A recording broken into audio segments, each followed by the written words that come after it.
एरंडोल नगर परिषदेच्या पोटनिवडणुकीत नगरसेवक पदासाठी बिनविरोध निवड झाल्या एरंडोल येथील माहेर व पारोळा तालुक्यातील टेहू येथील सासर असलेल्या डॉक्टर देवयानी लीलाधर पाटील यांचा जाहीर सत्कार सोहळा समारंभास उपस्थित राहून सत्कार करताना आदरणीय आमदार दादासाहेब श्री अमोल चिमनरावजी पाटील यावेळी उपस्थित पारोळा नगर परिषदेचे लोकनियुक्त नगराध्यक्ष दादासाहेब चंद्रकांत बी पाटील, उपनगराध्यक्ष रोहनदादा मोरे, शिवसेना शहर प्रमुख तथा गटनेते अमृत भाऊ चौधरी, माजी उपनगराध्यक्ष दीपक भाऊ अनुष्ठान, नगरसेवक नितीन भाऊ सोनार, छोटू भाऊ पाटील, दगडू पाटील सर, भूषण भाऊ टिपरे, पंकज भाऊ मराठे, इम्रान शेख, सलीम, विनोद पाटील, मान्यवर कार्यकर्ते, नागरिक व महिला भगिनींच्या उत्स्फूर्त उपस्थितीत हा कार्यक्रम अत्यंत उत्साहपूर्ण वातावरणात संपन्न झाला।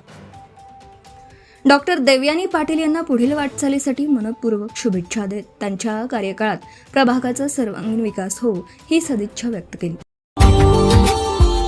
Subscribe now and press the bell icon. Never miss an update.